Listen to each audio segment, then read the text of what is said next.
Welcome, everyone, to the Supreme Decisions Legal Minute Podcast, and I am your host, Supreme Decisions.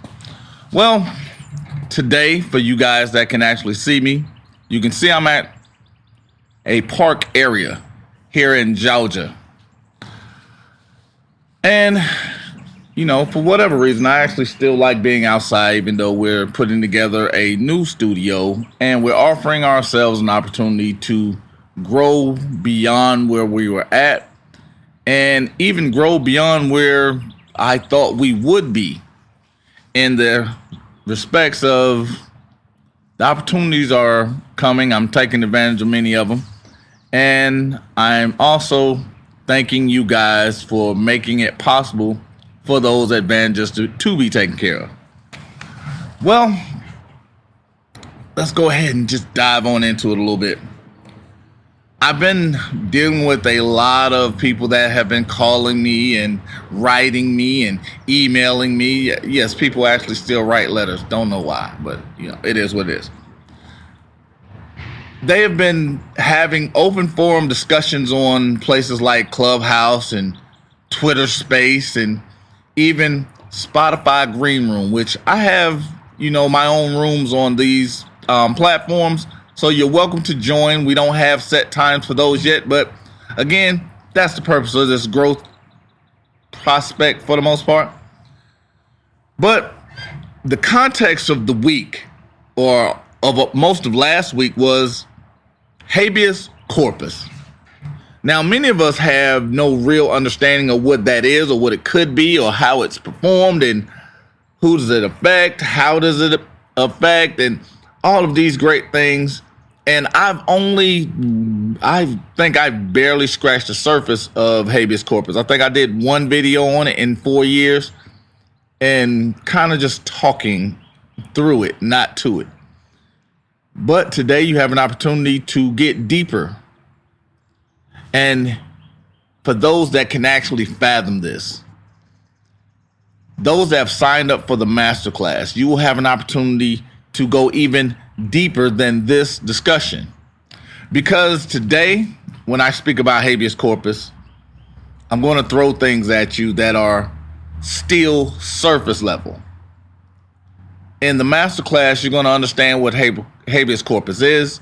You're going to understand how to weaponize it for yourself.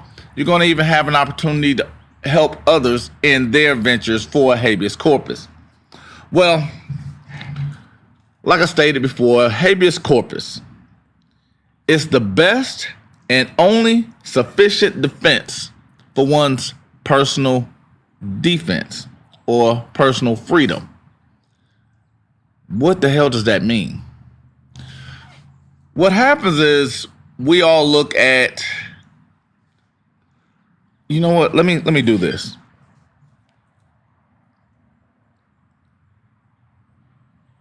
We have a legal system with over 2.1 million people that are incarcerated. Habeas corpus is put out not necessarily for that 2.1 million people, although it is available to 2.1 million people. Doesn't mean that they will all be successful because, again, a habeas corpus is purposeful. We know we have a fallible system. We know the system isn't perfect. We know the actors within that system are not perfect. We know from police officers to defense attorneys to prosecutors to judges, the system itself falls apart hand by hand, line by line, and then we're all programmed to believe by the televisions that we are getting to tell us lies to our vision that we have no defense from this infallibility. I want you to stay focused on that 2.1 million. There's 840,000 people currently in our jail systems that are simply there not because they've gone to court and been found guilty, not because they've even been before a judge and had some form of adjudication other than bail. We're told that even in bail, that the prosecutor has to prove something, yet very seldom are they required to show such proof. Well, with that being said, I'm going to give you this. I was not allowed to go to my bail hearing because I'm one of the few people that not only know that portion, but I understand the forced requirement. I understand how to weaponize not only habeas corpus, but all of my rights and their procedures. What makes it interesting in this case is 840,000 people are in our jail systems, not because they're guilty, not because they've been adjudicated, but simply because they can't make bail. Habeas corpus is available to them. Now, here's the next part. You have people that are picked up on bogus bench warrants. And I do mean it the way I just said that, because we're found with contempt of court. If you remember the contempt podcast I did, I spoke about how contempt is formed. Most people have no idea that once you are found in contempt, that is an actual case. There must be something proven. Why? Because the contempt is on a prior order that is already in force. If there is no prior order, then that contempt charge is actually void, and you are now subject to unlawful arrest, which now takes us to the best and only sufficient defense of personal freedom: habeas corpus. You have someone picking you up on a bench warrant for something such as child support.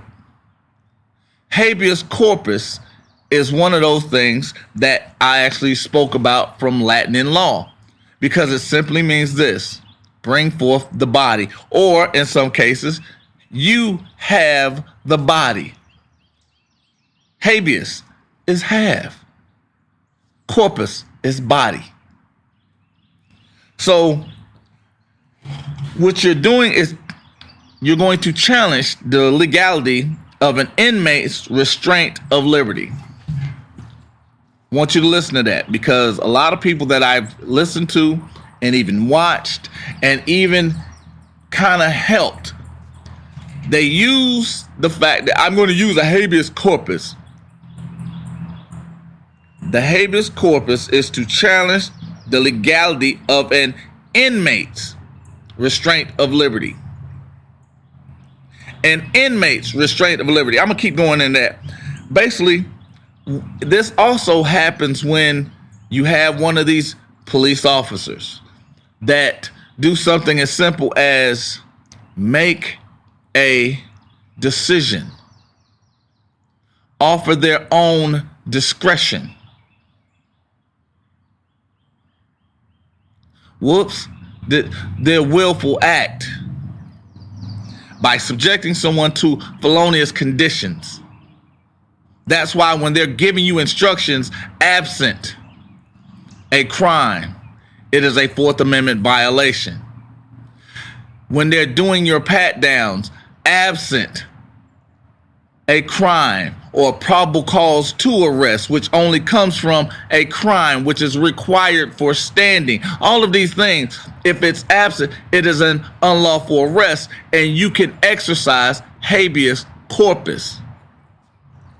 Now, a lot of times it's used to examine extradition or even court jurisdiction. So here's one of those. I'm going to give you one because, again, you guys already understand that I've been arrested a lot. Because I think somebody said, he's not a good guy. Doesn't change the facts of what I'm speaking about. Because there was once I was actually arrested in, I can't even remember where it was I was arrested at. But they asked me, did I want to challenge the extradition? And I was like, nah, let's go ahead and get it out the way. And then whenever I was, I guess, taken to wherever I was supposed to be taken to, I was released. But they could not release me in the other jurisdiction. Why? Because they didn't have the actual, I guess, cause to even keep me. So we're just, and they made it, hey, we're just holding you for them. You don't have any charges with us. We're just holding you for them. And when we got to them, they're like, yeah, we're good. You've been incarcerated enough to go ahead and sweep this under the rug. As if it never happened. It's amazing too, because I'll get into that later. But it's also to overturn an invalid sentence or void judgment. It's used to overturn an invalid sentence or void judgment. Now, the reason why that's important is simply because there was these teenagers, 14, 15, 16 years old. They were incarcerated. They were subjected to questioning for 17 hours, held without food and water. They were constantly lied to, the 14, 15, 16-year-old. And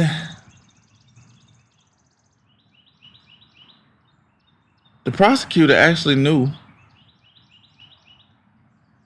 they weren't guilty.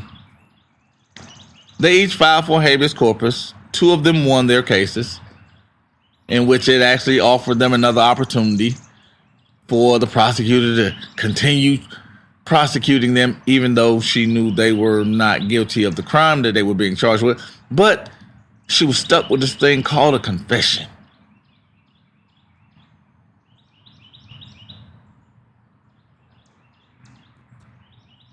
The habeas corpus pointed out the interrogation techniques.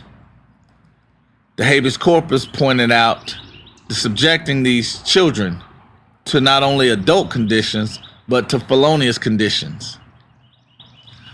It also pointed out the psychological damage that it was doing to these children.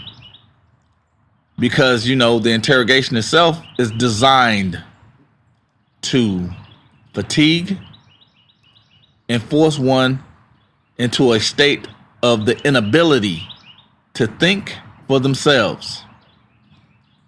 It's designed to explode and expound upon one's irrationalities. And then you're being programmed into thinking these things are correct. Habeas corpus allows for these things to be put under the microscope and brought forth. Now, it seems like that was a little bit of a drag on, but when I don't put an actual name to it, you have an opportunity to think about what it is I'm saying. Because if I spoke about the Central Park 5, immediately, many of you would have shut down just because you don't like the outcome, not the simple fact that these were children. And yet we excuse the actions of a police officer. Don't worry about it, because, again, I'm not going to do very many more pauses for dramatic effect, but I want you to understand that that's where it's coming from. That's where it's at. That's what I'm speaking of. Because when we look at it, if it's okay to subject those children to this, what defense do they have for their personal freedom?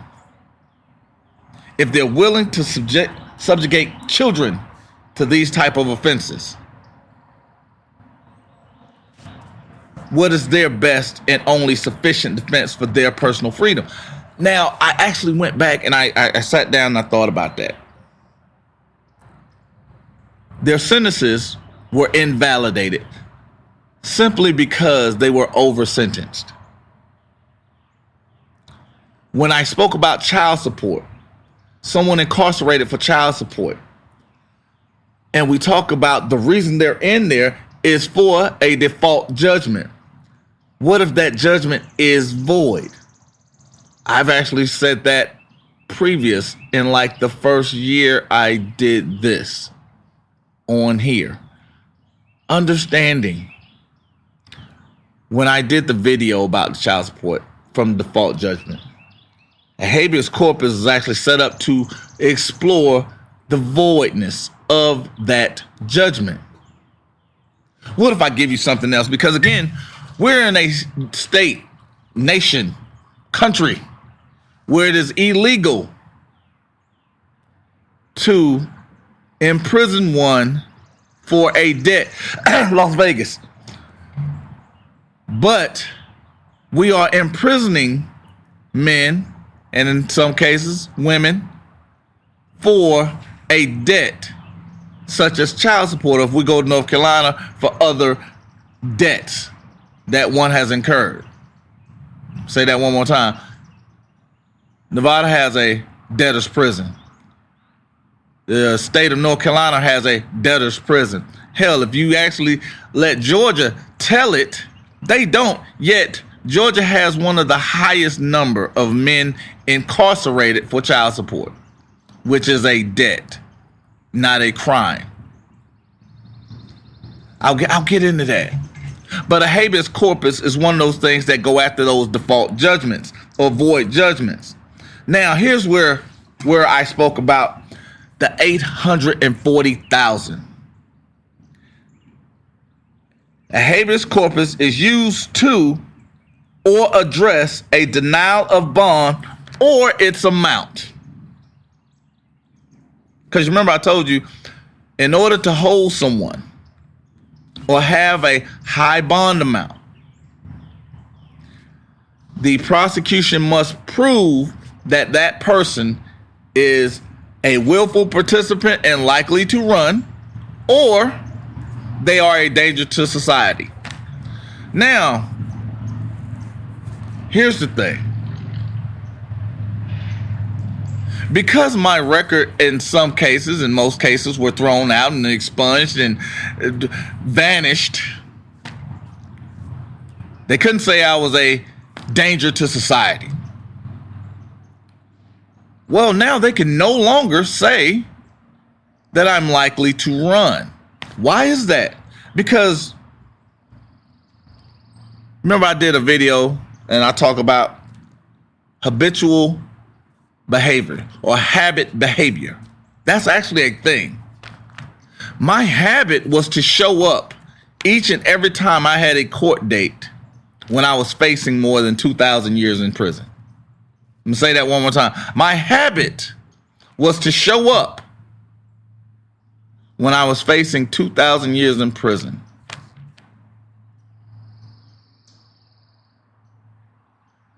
Well, I lied. I'm actually showing you dramatic effect because I want that to sink in. If I'm facing 2,000, everything else is less than that. Everything else, unless I murder a block of people.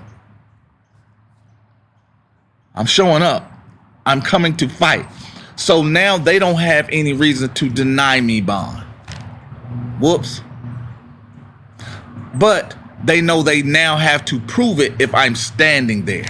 Because just like I tell people, no one wants to sit and face the devil or look the devil in the eye.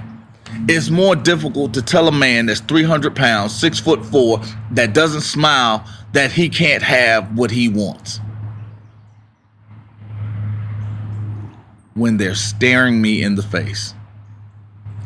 I understand that because people are taught not to be confrontational. That's why we have so many people out here now that's passive aggressive. They'll give you an innuendo of, well, I really don't like him. I really don't like her. How does that change any of the things that's going on? Because whether you like me or not, whether I'm a good person or not, that doesn't change these facts. That doesn't change how habeas corpus works. That doesn't even change the purpose of habeas corpus. But again, being able to look the devil in the eye, being a participant in your own freedom is how habeas corpus works. You have to be willing to stand because like I told you, that citation, that ticket, that's the arena. They're giving you the location. They're giving you the fight date. Now it's time you prepare to fight and be ready to win. That's it. You have the time. You have the place. Now you just need the trainer. You need to train, and then you need to do what the other athletes do when it's a big fight. They sequester themselves. They go away from all distractions because they get down and prepare for the fight, because the fight winning is what's important to them. And they understand that I have to sacrifice in order to be successful, because the sacrifice comes before success. Now I'm even give you one better. The one thing that I loved was the simple thing of a guy was giving a conversation. It was a beautiful conversation. But the person he was giving the conversation to and with kept talking about instant gratification. He kept speaking about right now situations. And he said, that's the problem. The response was, that's the problem. And in understanding that's the problem, that's where everything changed. Because he said, you got to remember, sacrifice was the birth. It took 9 months to create.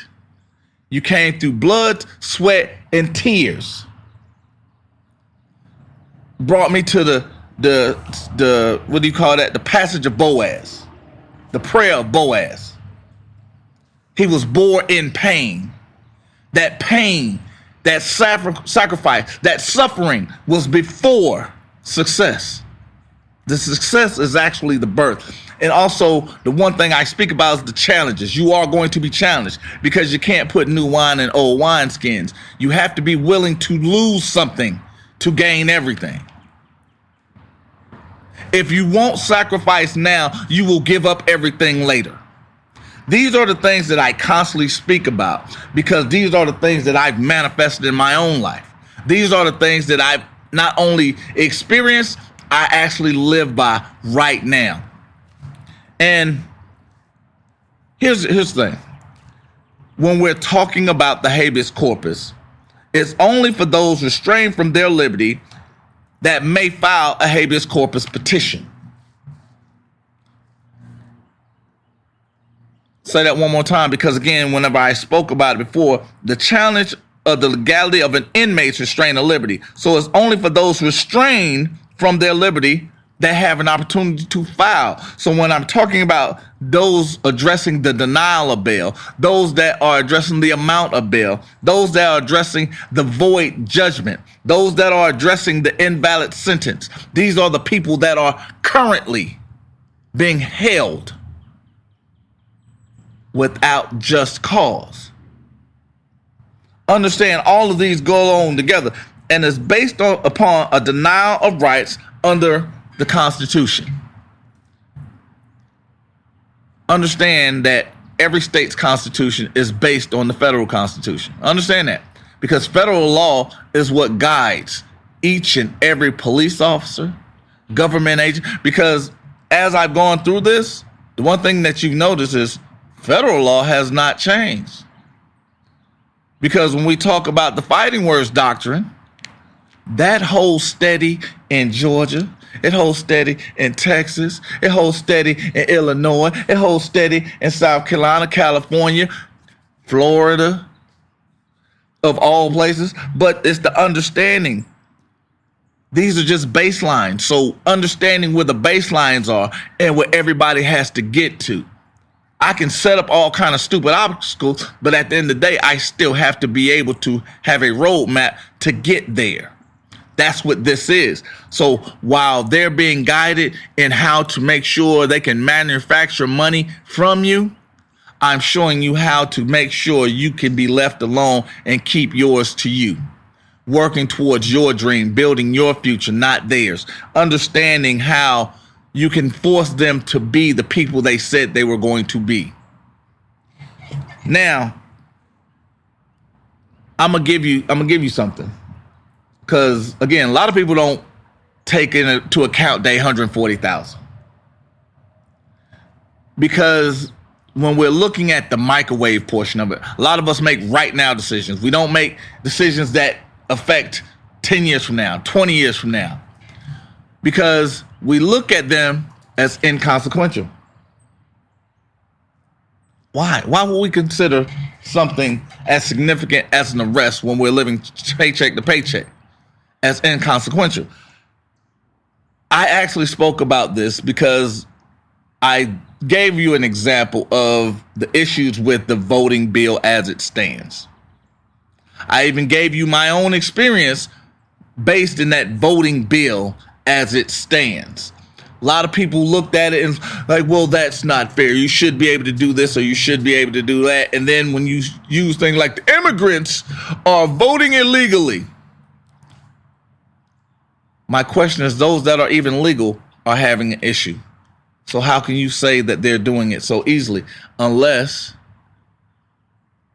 that's the part that fits the narrative. But when you're giving someone the actual experience, you want to dismiss that because it doesn't fit that narrative. But here we go with this. The inconsequential part of it. It was the most amazing thing I had seen. I'm going to give you a story on that later. But there was a young lady. She was told, you're off paper. You can go register to vote in Shelby County, Tennessee. She went and registered to vote. She had got her voting rights back because she is now a citizen again. She was arrested and sentenced to 6 years in prison.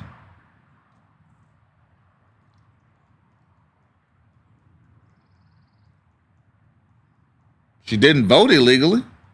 She registered. She had proof that she was able to register. She was then allowed to register. But doing everything that she's supposed to, as she was supposed to had, she was arrested and sentenced to 6 years in prison. Now, fast forward, filed a habeas corpus, found out she was over sentenced for one. And then the judgment that was laced on her was invalidated simply because she had proof that she acted in the right manner. She was then released. But that exact same Shelby County judge allowed a police officer, and I actually don't remember the guy's name, but I know his name was Brian Bryce.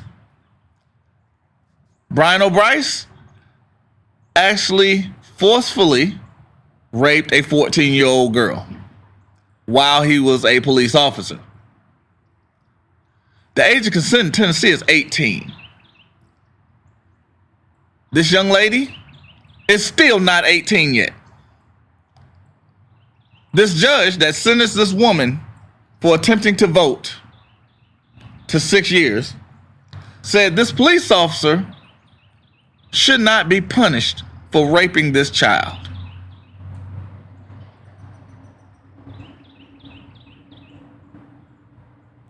Suspended his 4-year probation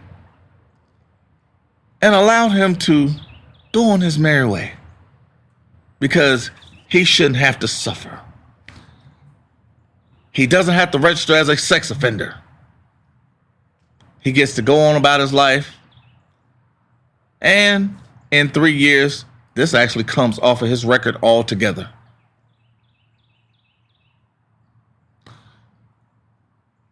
How is that? You have one person that's voting, another person that's raping. The collateral consequence is someone being arrested, sitting in jail, they lose out on their paycheck to paycheck. They lose out on that. So they're possibly losing their freedom outside of jail. Right? Lose the freedom outside of jail. Now they lose their job. So they lose their means of actually getting money to not go to jail. Now they lose their rights, even if they have yet to be convicted of a crime. Those are collateral consequences for things that are being placed in front of you based on simply being arrested on someone else's discretion without proof. This is why you have these things for the habeas corpus to be in place. These are why you have these things for the habeas corpus to be in play. Because again, it just sounded like a long-winded story that was stupid. Because it's like, where the hell is he going with that? Because again, when we're talking about these instances, when we're talking about these things, they seem simple in retrospect. But at the same time, they have long-term effects. So when we're talking about right now, that's not a real issue. Everybody makes a right now decision. Kings and queens understand we got to prepare for the future. We have to prepare for what's down the road. Yes, we got to win this battle, but we have to survive the battle. A habeas corpus allows us to survive the battle so we can win the war. Survive the battle. Don't have to win all of them. I talked about preliminary hearings. Don't have to win all of them.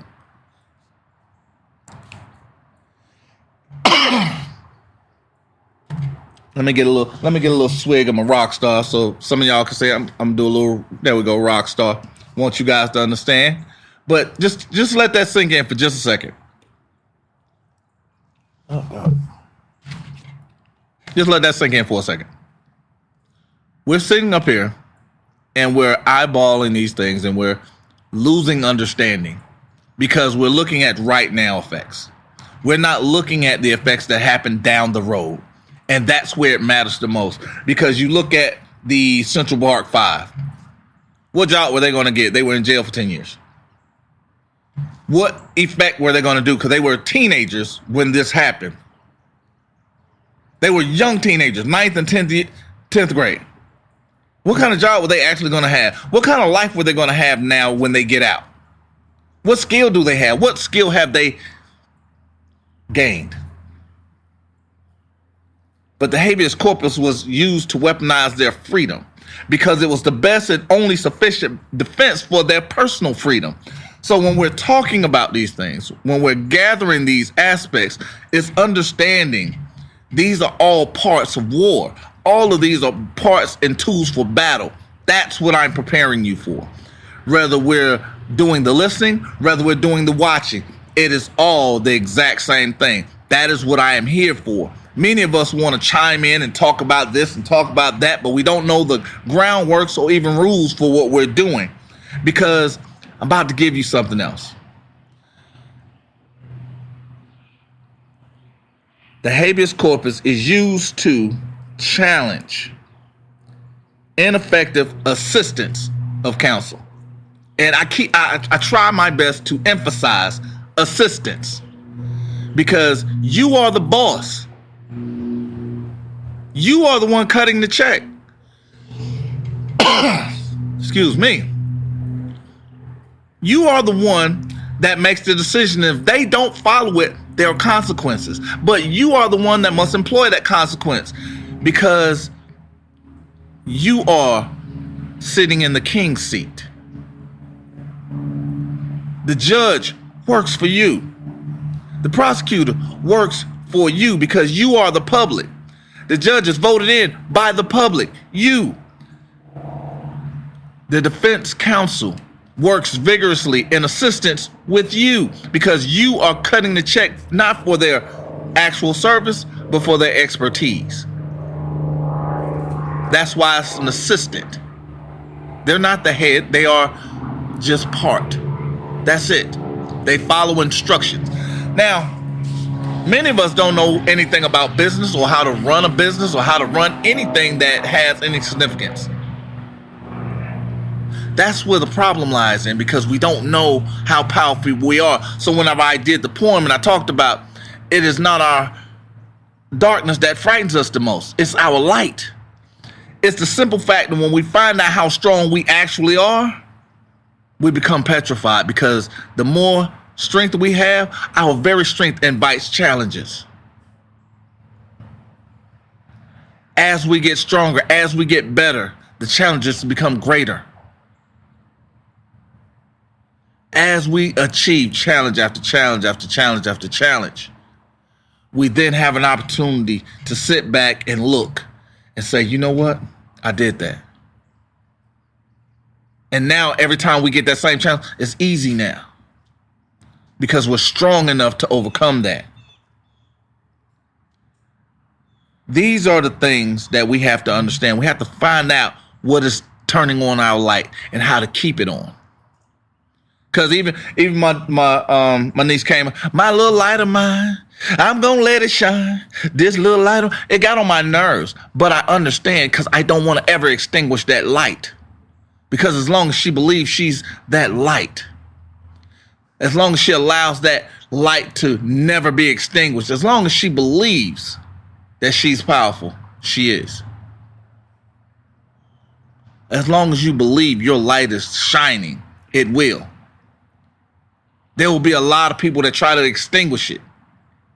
You keep your light shining. That's what this is. Understanding you are the boss.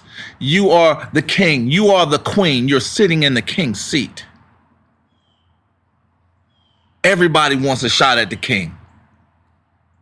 Everybody.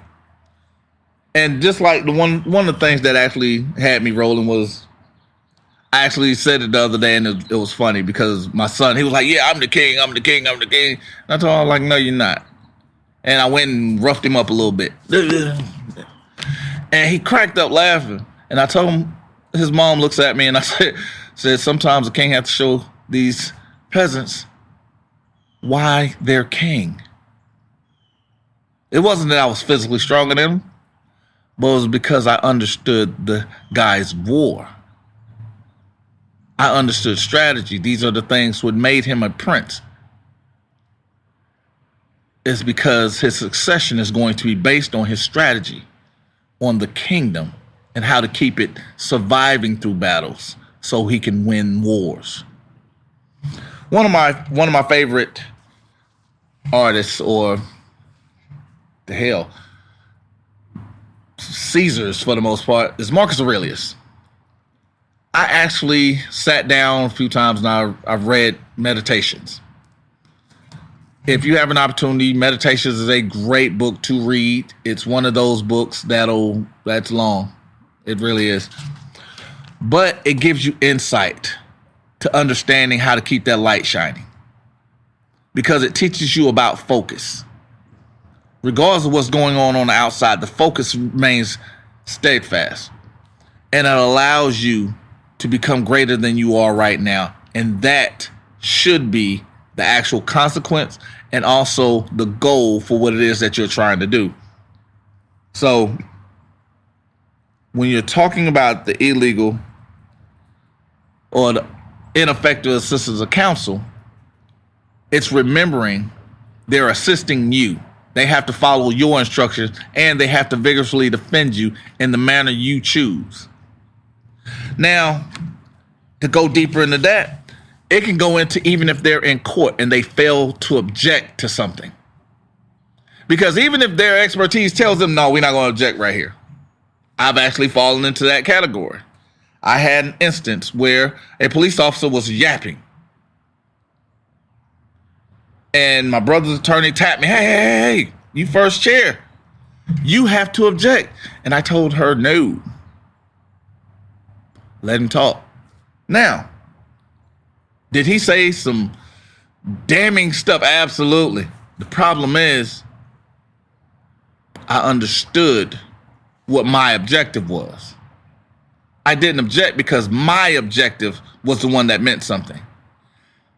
Everyone at that table followed along. Why? Because they were my responsibility. I was sitting in the king's seat. That's what first chair means. I, whether it's sitting there defending myself, Alicia, or Mr. Jermaine, it was defending the ideals of why we all were sitting there. I was defending the ideals of why we all were sitting there. And I implemented a strategy which I felt was best for all of us, which were the reasons for all of us sitting there. These are the things that we have to understand how to implement and not be afraid to move forward with. The thing I can appreciate is the fact that As much as scary, as stupid as some of the things I did were, there were no atheists in my foxhole because they stood right beside me and stayed there and stayed steadfast and followed me because I was sitting in the king's seat. They did not allow my light to be extinguished.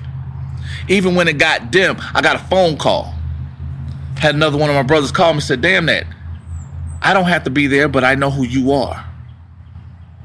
Let them know who you are. You remember who you are. Basically what he said is, dude, I got the gas for that light right here. I got you. Because again, it's not about the objection itself, but it's about my plan, my implementation, my light. Everyone else works for me. And this is one I'm actually working on currently.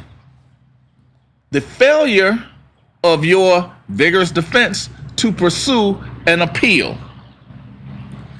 And for them to defeat that, they would have to show that they actually pursued it.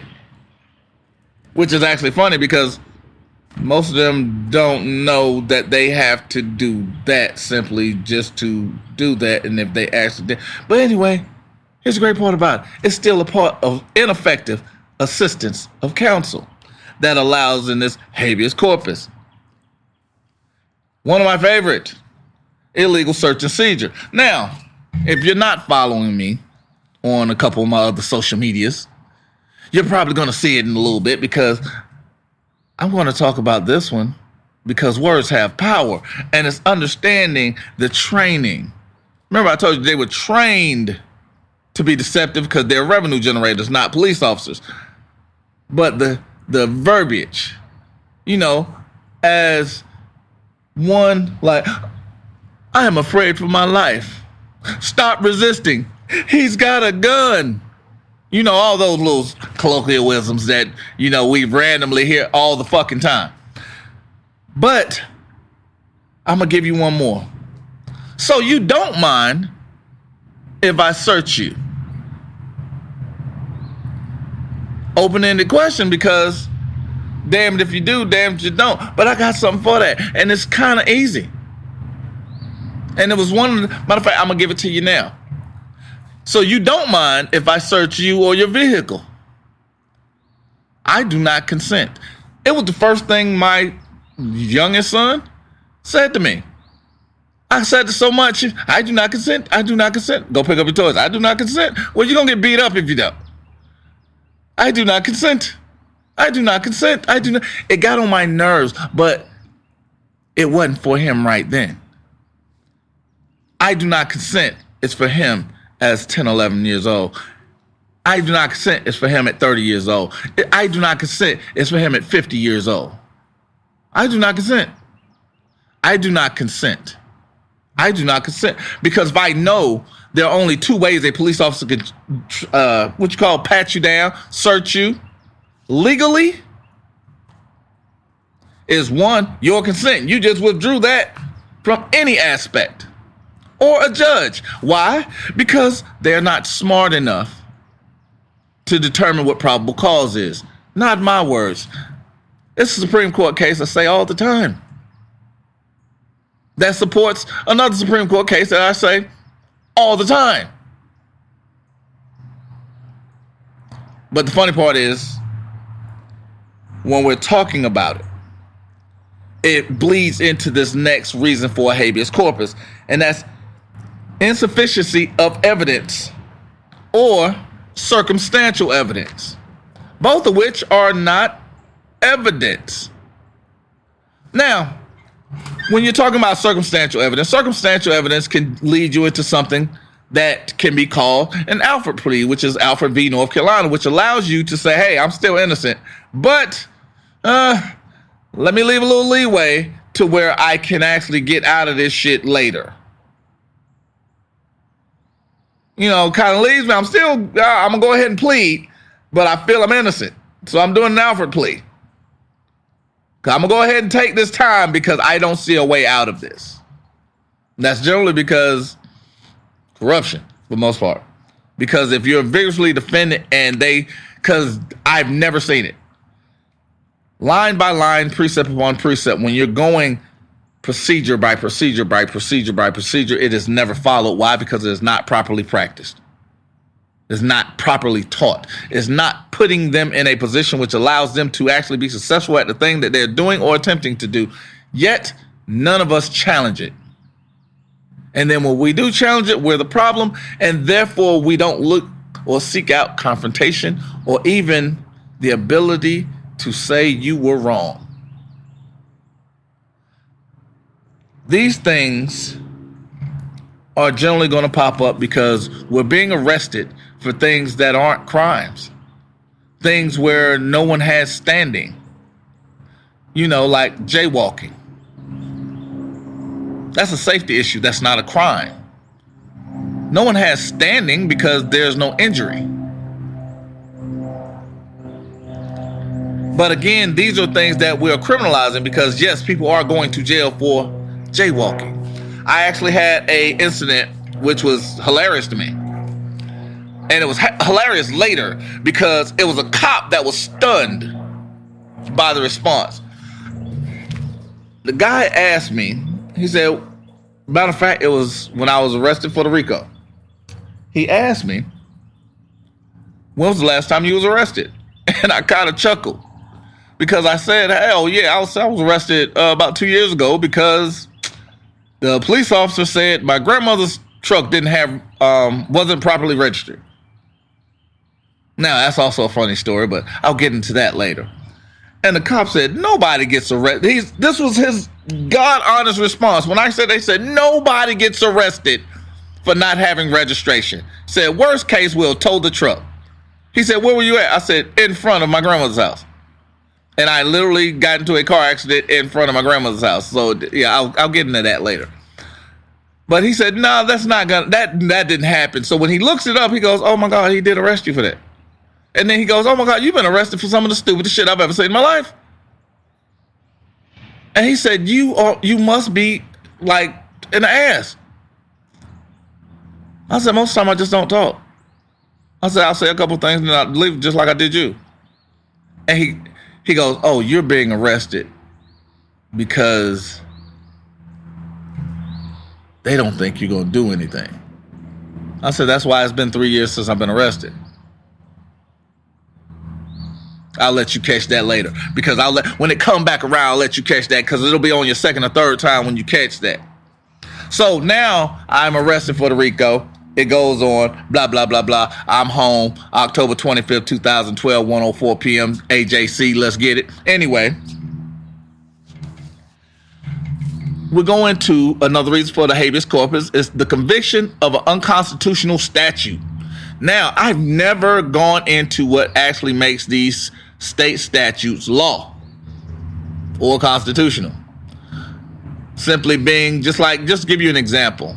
6 states had these new abortion law. After 6 weeks, you can't get an abortion. They made it illegal.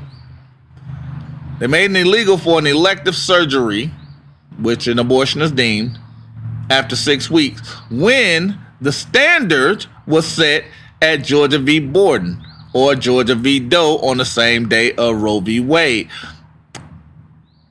Why is that? The standard was actually set already. They created another one. Not for the safety of these women, not for the safety of the children, not for the benefit of these children, not for the benefit of the women. And then why only 6? Why not 50? So you had 44 states said, no, we're good because it's already been set. But 6 said, yeah, we're going to do that. And then you had Brian Kemp come out and say, you know what? Yeah, we didn't actually expect them to go through. Why? Because they were unconstitutional.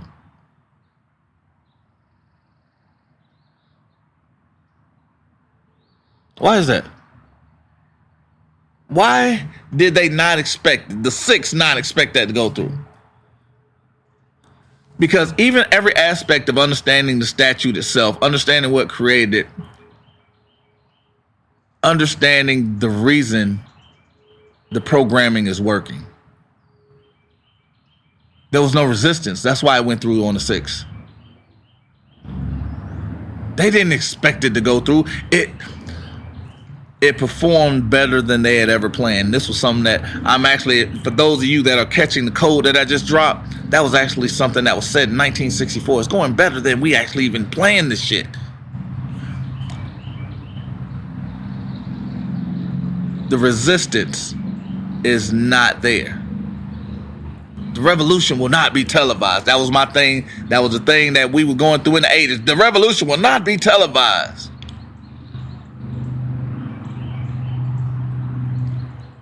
Because the revolution itself is not done outside. It's for what's in here.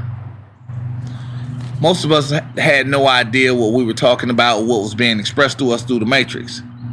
They wasn't trying to get Neo's body. They wasn't trying to get his soul. They were attacking his free will. They was going after his mind. Because to actually be free, it takes energy. It takes effort. That's why babies are so happy. Ignorance is bliss. They don't know anything. So they're not responsible for anything. And at the same time, they're looking for answers.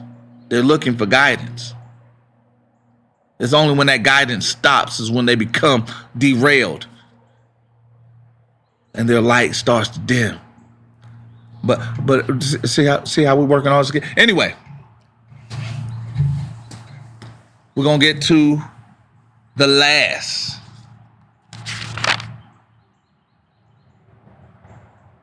Yeah, we're going to get to the last one. And it's unfair trial. The unfair trial is probably the most significant thing. Because you look at, I did a podcast where I named, I think I stopped at 13 innocent people, knowingly innocent people that we've executed here in the United States. We've actually, I believe we executed 3 here in Georgia, knowingly, due to an unfair trial. Not understanding the weaponizing of the habeas corpus, not understanding the weaponizing of our defense, but using these tools as weapons also deals with timing. Because habeas corpus can be used within 180 days for a misdemeanor. A felony, you have 4 years. So, hey. But you have an extension on death penalty cases. The reason being is because death penalty, you're not going anywhere. Ain't no rush. And the one thing a state hates to do is apologize for their indiscretions because they got to get paid from you first. If you're going and you're currently in a state court and you're filing habeas corpus, it must be filed in a superior court unless you're going federal. Federal court inmates or federal inmates must file in federal court. Let's not start. But if you're in state court, it must be filed in superior court. And one of the things you must prove is that there was direct interference by either the prosecutor for not turning over something, or which is more likely the case because, I've actually given you the means of how they can not turn something over lawfully. Because I'm even going to go into the one thing that makes, and it's going to be ticklish.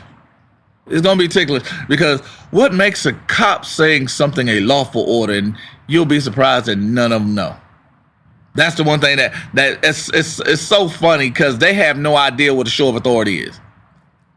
But when you have something such as making a fact or a legal claim that was not available at the time, or even a judge showing prejudice or bias. I've had both of those in the RICO trial. I actually put those on the record, which is probably why we can't find the record. Anyway,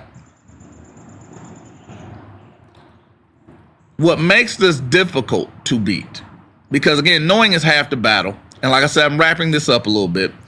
There's a presumption in favor of the conviction, because most of us don't understand, just like I told you with the Central Park 5, even when they won on habeas corpus, the prosecution continued to push forward, knowing there was somebody else's DNA that and had confessed and had given details that wasn't available to the police, but she still convicted these children. She still had to push for that conviction. She had to push for depositions, or testimony, sworn affidavit, transcripts, and even the actual evidence. This is what makes it more difficult, because it's almost like you're retrying the exact same case. And this is where it goes into the separation, because this is where I help you separate these things even in a masterclass. It's the understanding of not only looking at what's there, you have to know what's not there. Because the nature of the beast doesn't change. The leopard never changes its spots. And any other crazy ass colloquialism that you can come up with applies here. Because if you're challenging a guilty plea, the prosecutor must show knowingly, voluntarily, and the plea itself was made intelligently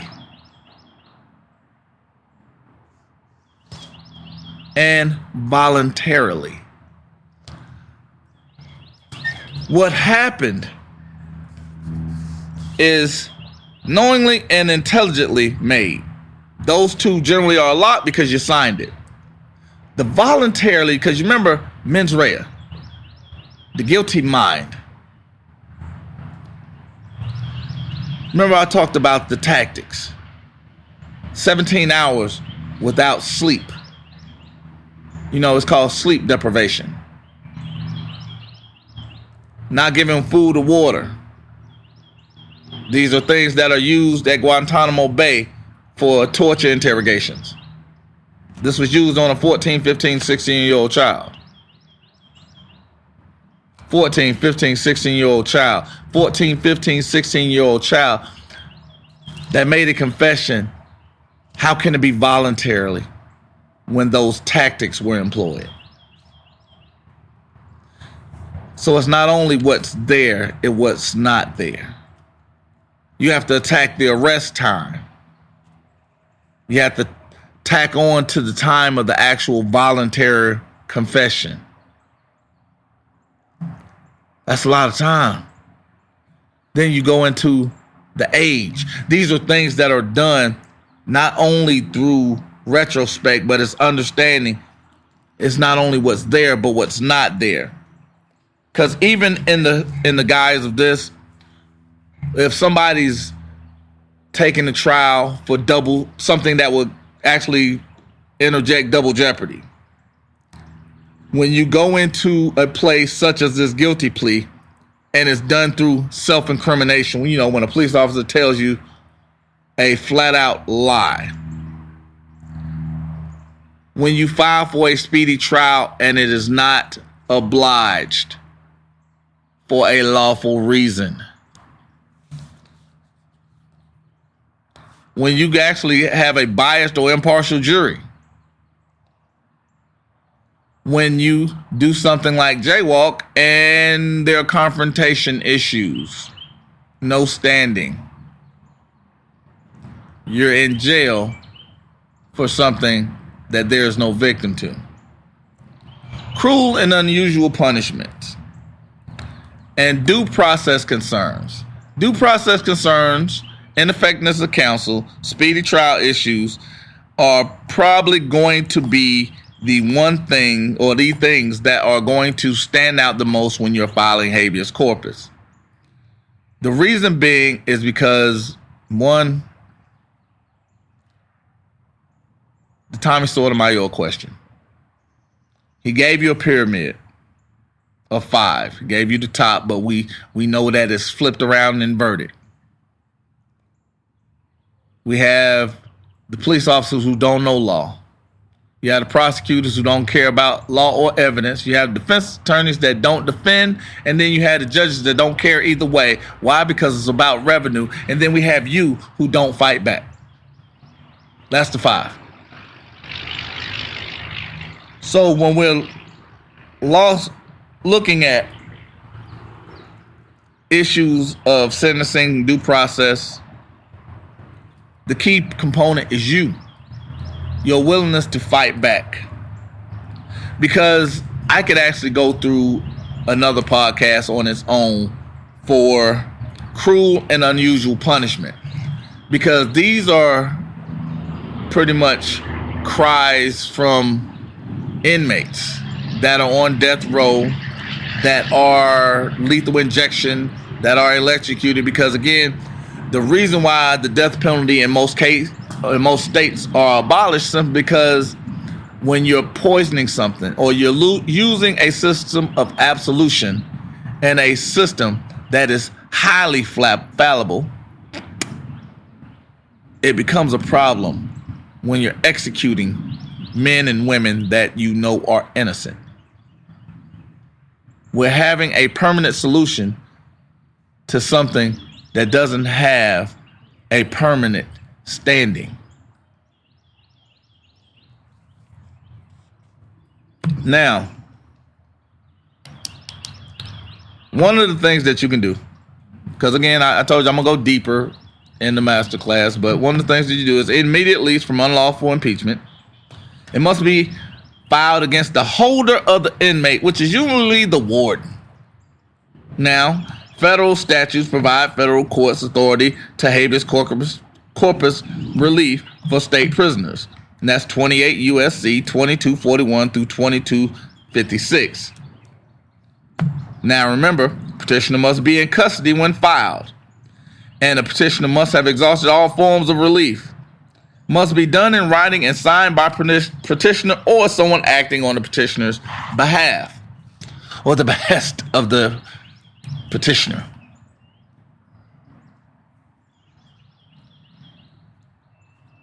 Now, understanding this, today is just an overview, but going deeper into habeas corpus. But we all must figure out what it is that we want. Malcolm X had a thing: man that will not stand for anything will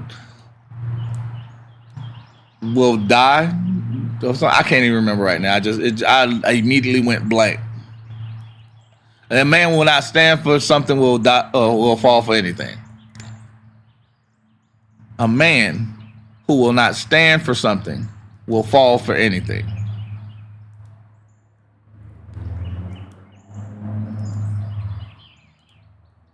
He who chooses comfort over consequence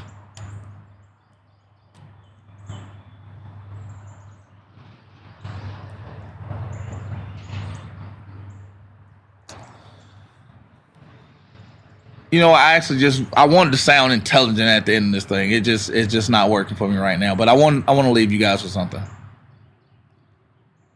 If we don't choose to defend ourselves, or we don't choose to challenge those that we put into authority, which we don't even understand what authority is, or where it comes from, or where it originates, or how it originates, we're lost. If you're not willing to allow your light to shine, you have a problem.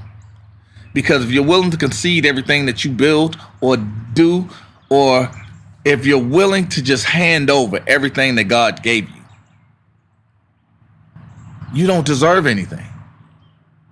Because every time you allow a police officer to not properly police, you're telling them it's okay to do it. You are sparing the rod and spoiling the child.